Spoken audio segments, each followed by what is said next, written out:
Hello, I'm Yvonne Archer. I'm Alice. And this is 6 Minute English. Now, like me, you were born in London, weren't you, Alice? Yes, I was. Were you born within the sounds of Bow Bells in the East End of London? No, I wasn't born close enough to hear the bells ringing from a certain church in Bow. So that means officially you're not a cockney. But I imagine, like me, Alice, you're probably interested in evolving English. One language, many voices. It's an exhibition at the British Library, which includes a whole section about London English. London English, how interesting. I thought so. Now, before we continue, Alice, I've got a tricky little question for you. Are you ready? I am. Okay. In August of 2009, a business decided to officially recognise the Cockney language by delivering its services using Cockney rhyming slang for 3 months. Now, can you guess what type of business it was? A hotel? A restaurant? Or a financial business? Oh, I'm going to guess a restaurant. You know, maybe something like a fish and chips restaurant. That's a nice answer. But as usual, you'll just have to wait until later on to find out the correct answer. Now, the exhibition at the British Library tells us about the 1500-year history of the English language as used by people around the world. And of course, there's information about the Cockney dialect in the section on London English too. Oh, that's really good. Now, if I say, hello, me old China, am I being rude, Alice? Oh, no, not at all. That's quite friendly. You're using Cockney rhyming slang to say, hello, my old mate, my old friend. So in Cockney rhyming slang, a word is replaced by another word or phrase that rhymes with it. So here, china, from a china plate, is used instead of mate. Hello, me old china.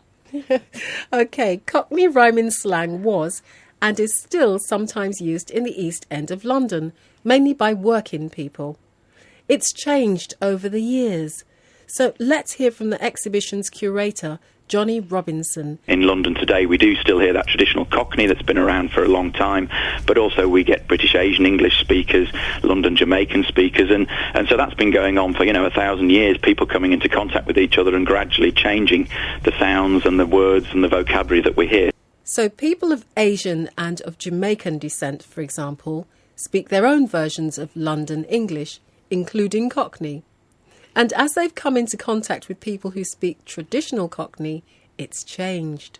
That's right. As people immigrate to London, they influence the sounds, the words, the vocabulary that we hear. But of course, as people who speak traditional Cockney move out of London, they also take that language with them. So we can also hear it outside the East End of London too. You know what, Alice? I think of Cockney rhyming slang as a sort of code. When I was a child, adults would speak it around me in Hackney because they didn't want me to know what they were saying. What a good idea. And it's said that working class people in the East End of London started speaking it because they didn't want the ruling class to understand their conversations. That's right. Now, I'd also say that Cockney rhyming slang gives EastEnders a strong sense of identity, just like any other language. That's true. If we hear someone speaking Cockney or Cockney rhyming slang, we immediately know they've got roots in the East End. That's true. OK, here's a treat.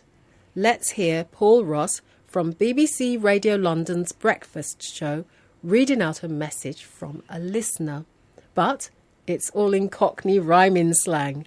How much will we understand? Morning, Gabby and Paul, says Ian on the Dartford Crossing.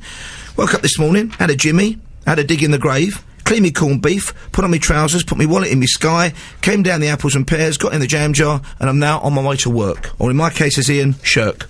Ooh. So what have you got for us, Alice? Well, Ian from Dartford Crossing said, had a dig in the grave, shave, so he shaved when he woke up. Ian also cleaned his corned beef. Did you get that one, Alice? Yeah, cleaned his corned beef, so that's cleaning his teeth. Excellent. Shall we hear the last part of that again? It was quite fast. Yeah. Came down the apples and pears, got in the jam jar, and I'm now on my way to work. Or in my case, as Ian, shirk.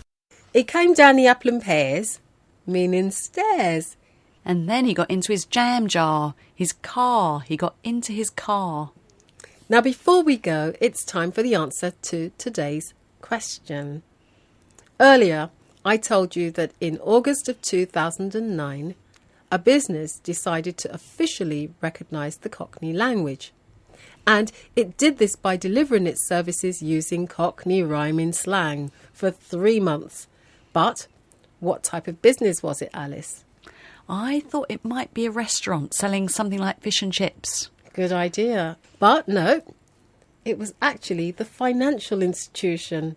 Ah, how bizarre. Why? Well, they did it via their cash machines, and they thought it would be fun if it asked you, please enter your Huckleberry Finn. Huckleberry Finn pin. Exactly. Anyway, we do hope you've had fun with us today on 6 Minute English and that you'll join us again soon.